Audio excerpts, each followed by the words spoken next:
everybody, this is Xenia here from Alexa Real Estate, and I am inside a brand new property that has just settled about a week ago. This property is now rented. We've got a tenant moving in tomorrow. Actually, they're coming to pick up the keys tomorrow. So I am in the property doing a condition report, or what we call an ingoing inspection on the property. I've also done about 10 routine inspections today. So a little bit exhausted, but what I want to talk to you about today is the difference between a routine inspection and an ingoing inspection that we do on the property. So what I'm doing right now is an ingoing inspection or a condition report. This is where we go through the house, we go through every room. This property is actually very easy to do because it's brand new. I think it only got built about a couple of weeks ago, or finalized at least a couple of weeks ago. It's had a professional clean.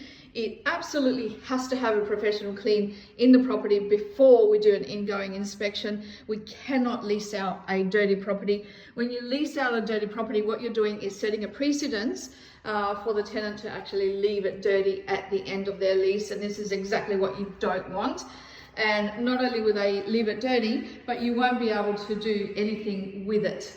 You won't be able to charge the tenants any cleaning costs or any costs associated with rectifying that property if there was a precedent. Obviously, if you left it like that, they're going to leave it like that at the end of the tenancy as well. So this one's had, not only is it new, you'd think that they're clean when they're brand new, but they're not.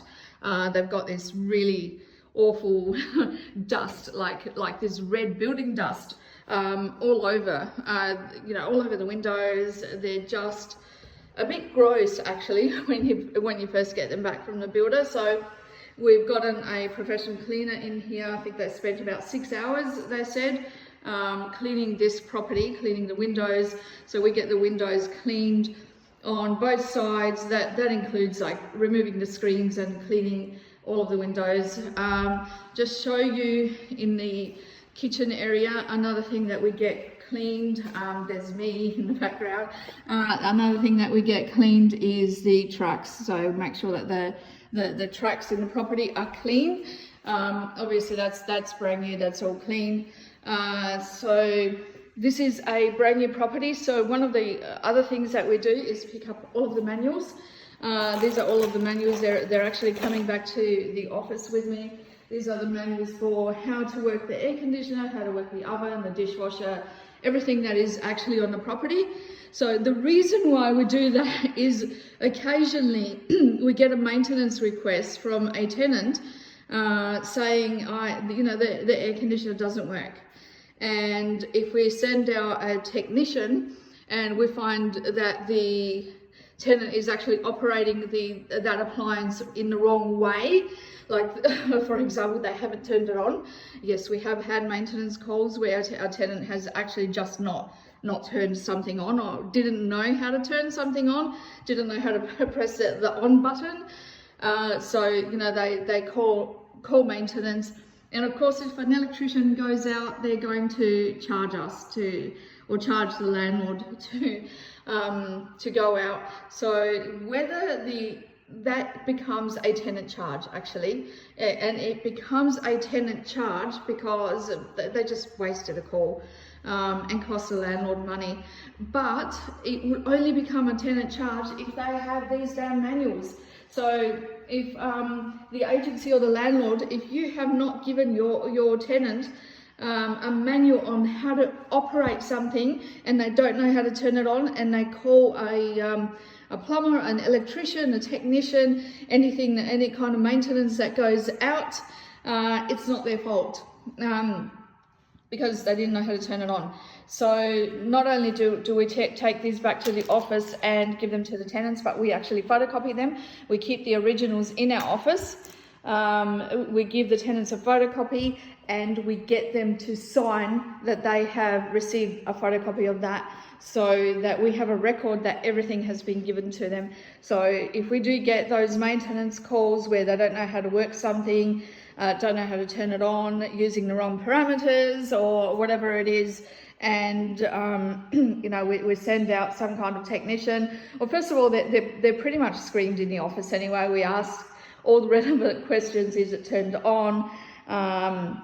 Is it set to the right parameters? Is the gas turned on from outside? Is the water turned on from outside? You know, all of that kind of thing.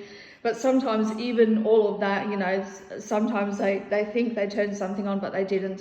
You know, we don't want our landlords actually wearing that charge.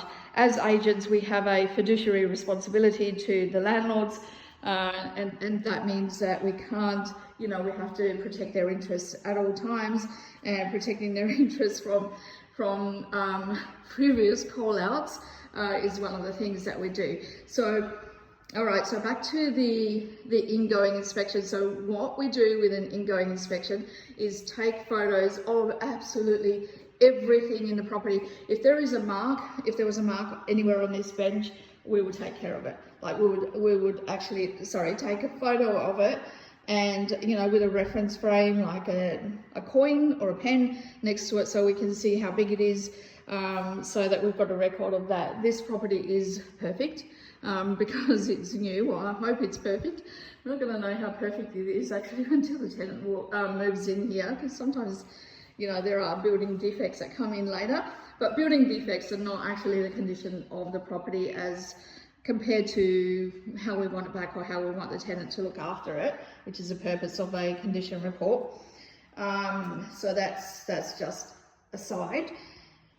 But we take photos of everything. So this is actually photographed. Every drawer is photographed. Every wall is photographed. Any marks on the walls are photographed. All of the windows are photographed. Everything. So we take about 1,000 photos, or up to 1,000 photos, depending on how big the property is.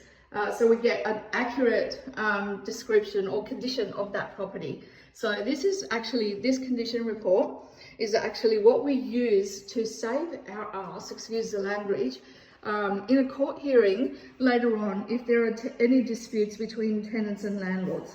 So at the end of the lease, if we come back and all the windows are dirty, the floor's dirty and there's marks on the wall, this condition report is actually going to tell us that it was not like this at the beginning of the tenancy. And this is why in my previous video I actually mentioned that if there's something small, like if a PowerPoint has got dust on it, or you know, there's a bit of rubbish left behind or something like that, we actually remove it. We don't photograph that, and we do not record that in an ingoing inspection. That is going to get a set of precedents. If there's something a little bit more major, like red building dust all over the place, we get that cleaned. We do not want to record that in a ingoing inspection, because it's going to get set a precedents.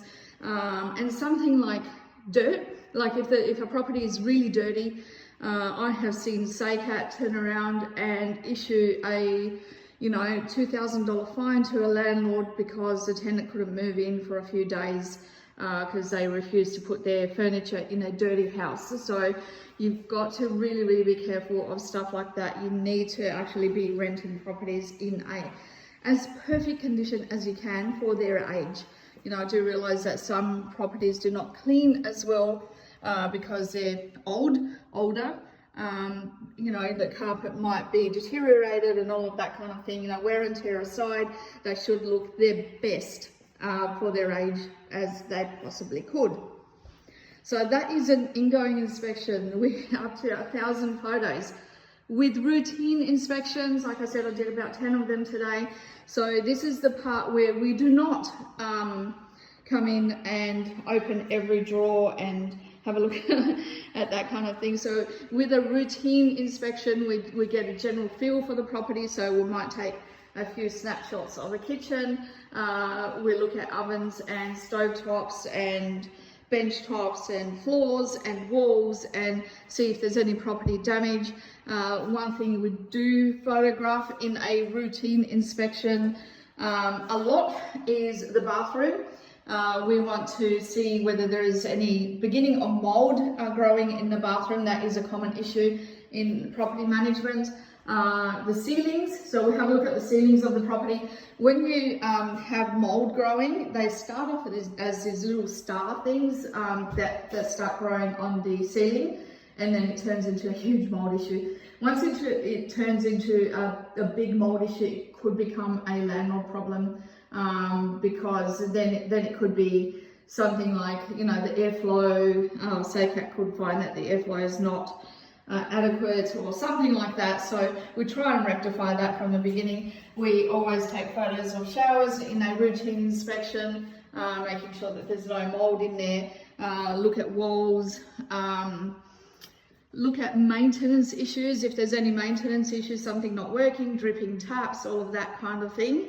There is a fine line between protecting the landlord in relation to our fiduciary responsibilities and bullying the tenant. Property managers need to make sure that the tenant is not bullied.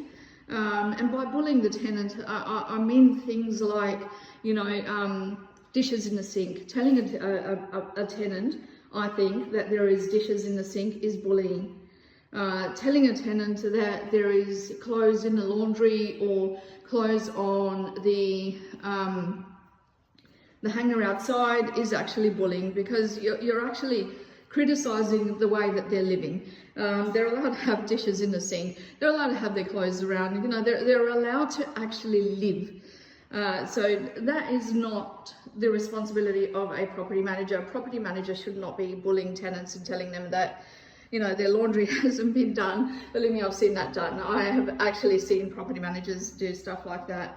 That's just throwing your weight around and being authoritative, and that's going to come back to bite you at some stage. The tenant is probably going to trash that property or do something if you're throwing your weight around like that. So what we're interested in with routine inspections is the property, not the tenant.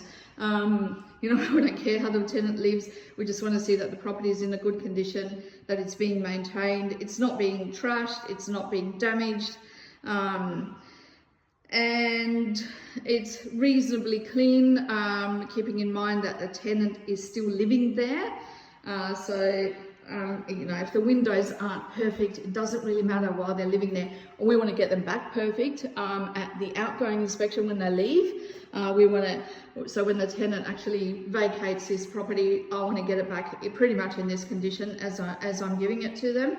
But while they're living in here, I don't care if they haven't cleaned a window.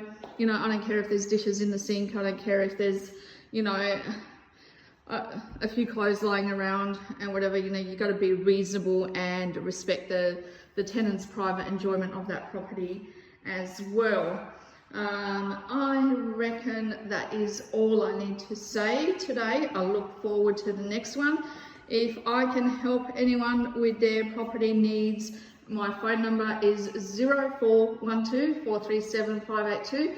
Or you can email me, Xenia, Xenia, at alexarealestate.com.au, and that is ALEXA, and I would love to look after your property. All right, see you guys, bye. Let me go in the mirror so you can actually see through this window. Bye, see ya.